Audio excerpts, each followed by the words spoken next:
Boy, you know that guy's catching a folding chair to the head.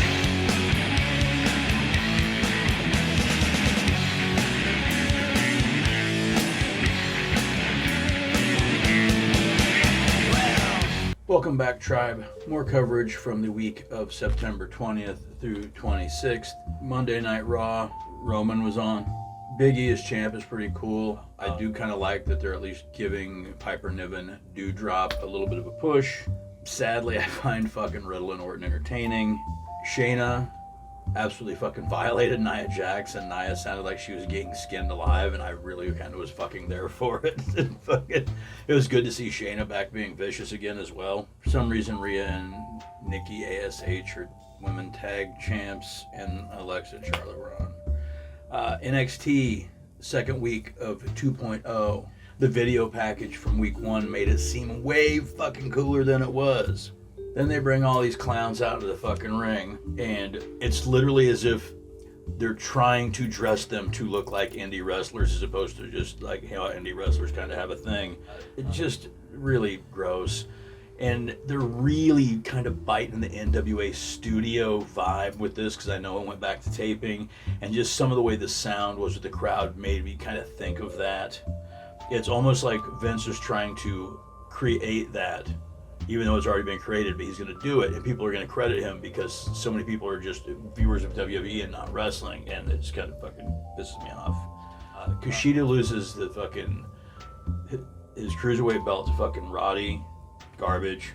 The rest of it was blah blah blah. Trey Baxter, formerly Blake Christensen, fucking gets fucking squashed, and then backstage they do some kind of thing where some chick says, "You remind me of a superhero," and he goes, "Superhero." And if they're gonna put him in a goddamn superhero outfit like fucking Hurricane, god damn it, I fucking hate it. I hate it. I hate that he would do it. I fucking hate the idea that he is fucking, even it's a fucking thing. And I'm going to stop fucking talking about it and move on. WWE main event. Karrion Kross in that stupid fucking helmet still. God, I love him as a wrestler, and he's such a nice dude when I met him. But fuck, this is just so frustrating. Although, the match on main event, about 15-minute match, Kross and Ricochet. Two people who crossed paths in Lucha Underground, so why wouldn't you put them together? Because they're going to have a good fucking match. And it's actually one thing with WWE, I enjoy watching main event. There's usually 2 new matches, and they're usually, 10, 12, 15 minutes long, and some of these mid-card guys actually get to go out and work and put on a fucking match as opposed to having a 2-minute squash, and it's good because they're getting in front of people and they're doing the thing, and it also means they kind of know how to have wrestling there. Nathan Frazier was on 205. I love watching that dude.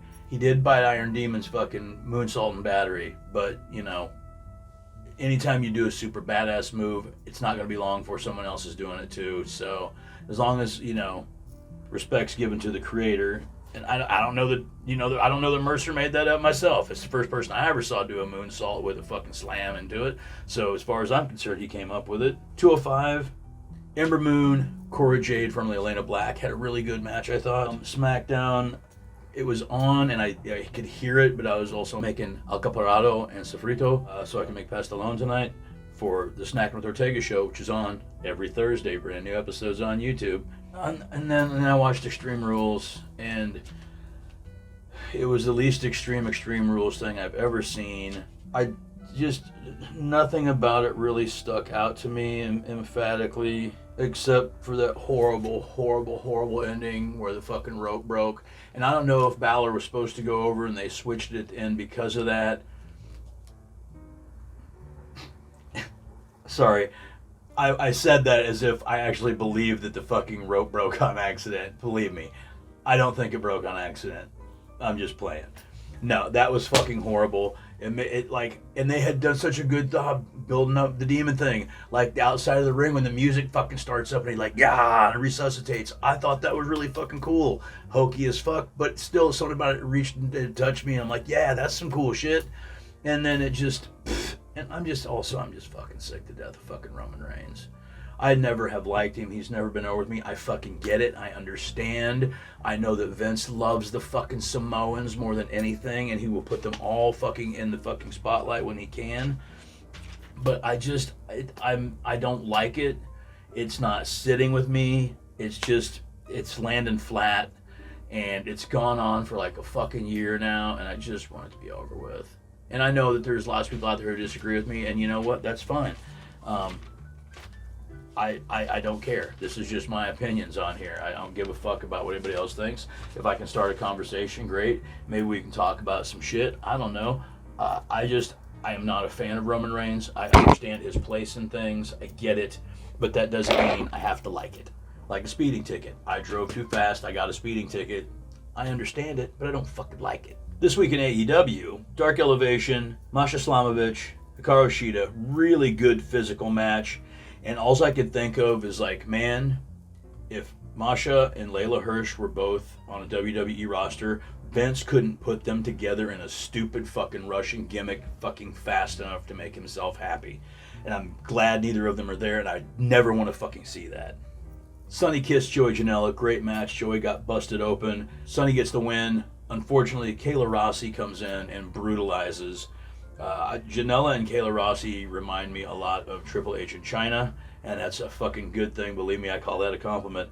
Kayla Rossi, they beat down Sonny and like does a reverse, like a backflip with a double foot stomp, and it was really fucking cool to see. Something else Santana and Ortiz wrestle, and I always love watching them. I don't think they've been given enough airtime or enough push in AEW since they got there. I hope that's changing. They're so fucking good, man. They're so fucking good. Anyway, they took on JT Dunn, part of the Revelation. Revolver shit. Check it out.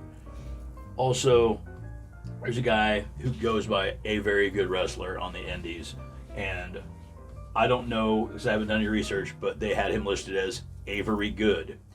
And I have to believe that maybe his name is Avery Good and he came up with a very good wrestler. I don't know. I'll look into it. You can look into it. You don't need me to look. I mean, I'll look it up for my own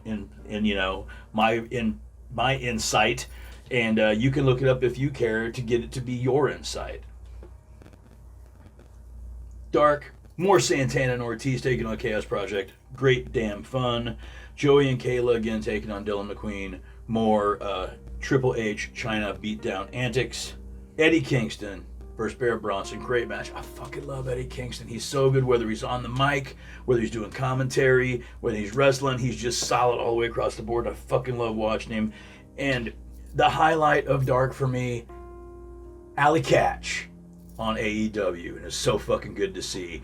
I love seeing these folks that I see at these good indie shows and stuff getting on the TV and getting a little exposure to some people that may not know about them and just helping bring the whole thing together, man, because it's just making the wrestling world so much better. But Allie was on against Big Swole, took the loss, but I thought she had a really, really good showing on there. And again, it was just good to see her in that, on that level. Dynamite, I'm sure most of you saw it.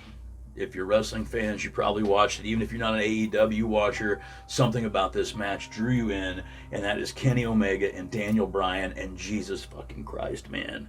That crowd, that match, just everything about it was so good. It's like, it was that is a wrestling moment. That match, whether it's a 5-star, 6-star, however it gets rated, it doesn't even have to be that. It's the fact that match happened when that level and everything was there, and the way the wrestling world is right now, it was just such a fucking great thing to see fucking happen. Britt and Ruby, top notch. Jungle Boy, MJF, killer match. Malachi Black, Cody Rhodes, I'm a little flat on it both. It seemed like a good match. I kind of lost interest in it. It's nothing that they do wrong. It's just they're not doing the thing that grabs me.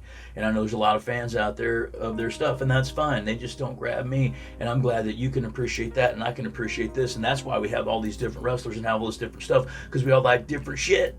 But the bottom line, we all love fucking wrestling, and that's what it's about. Sorry.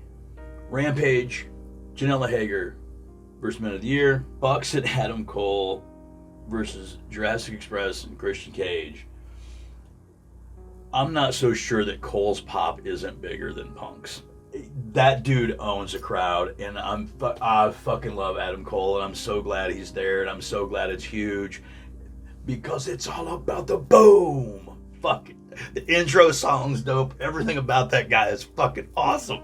Love it. Of course, the big match for that, even though it kicked it off, CM Punk, Powerhouse Will Hobbs. I saw a lot of people talking about this match and saying it was flat and this and that, and the crowd wasn't into it.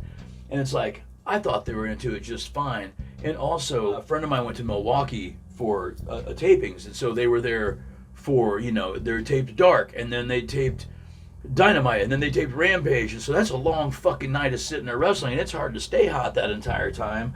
And, especially when you're following, Omega and fucking Bryan after that. It's like, eventually something's going to take it down a little bit, but I didn't see it. I didn't believe it. There were a couple rough spots there, and I don't know if it's Punk just coming back, if it's Hobbs being a little green, a little bit of both. I don't know. I thought it was a really solid match, and oddly enough, I was not a huge fan of Punk's in his run in WWE through the whole thing. I still say he should have been the one to break the Taker streak, because the whole thing with Paul Bearer passing and the urn and all that was so well done, and that whole story was really, really built well, and that's when WWE used to do that long-term kind of storytelling. And that was the one where I thought, if anybody's going to end this streak, it should be him. Don't get me wrong. The fact that Brock did it, I'm cool with. My buddy Sam Abba was actually at that WrestleMania, and he said, there's 80,000 people in a room, and it's so quiet a pin. You could hear a pin drop. Just fucking. He said it was such a thing to be there for that moment. I'm just like always fucking jealous of that, and I think it's awesome that my buddy got to fucking experience that in real life. Back to the whole Punk thing. I also, at the time in his big run, I did not have cable, and I was owning and running a bar, so I wasn't paying as much attention, so I didn't really get to see the build of it and be part of it, so that might be part of the reason I wasn't so into it. But I really, really enjoy him being back. I like his energy. I like his with the crowd thing. I think he's really excited to be back, and it seems really natural and organic, and I'm here for it. So, that's my wrap for the WWE programming for the entire week. The AEW programming for the entire week. I apologize because I am an Impact fan and I have not seen this week's Impact. I just, with the GCW, and I've been working, the theater I work at just reopened. I've been really, really working a lot. And so my time, I've been staying up way too late just watching what I have watched. I know that I have some time off coming up this week, so I'll have time to catch up, and I'm giving myself last week's Impact and this week's Impact all on Thursday night. Gonna order a pizza, date night with me and the fucking Impact team, and I'm gonna get 4 hours of Impact in, and I'll talk about all that, like next week. So then I'll double up on Impact, and I will spend far less time on AEW and nearly none on WWE, because there's really not much over there for me to spend time on. I'm just trying to get better at this, so I thought I'd talk about some shit. Anyway, that's been this edition of Ortega's Hot Plate. I will put these out as frequently as I can, a minimum of one a week. If you're watching this on YouTube, please like, share, subscribe to the channel. Check out our other programming. I've got some little gimmicks and my Snacking with Ortega show, some food stuff. Check that out. New episodes of Snacking with Ortega every Thursday. We've got some new sponsors coming aboard here soon. I'll talk about that after the second, because this coming Saturday, October 2nd, is 1 year of Project 33 programming. And if it wasn't for the crew here at Project 33 in the studio and in the offices up top helping me out, fucking encouraging me, pushing me, I couldn't have that. If it wasn't for our fans out there who were listening, paying attention, whoever the three of you may be, I appreciate everybody who subscribes, everybody who follows, everybody who shares a Facebook or a tweet, whatever. I appreciate all of it. I just love doing this. It's fun for me. I hope you enjoy this stuff. Anyway, I'm going to stop babbling.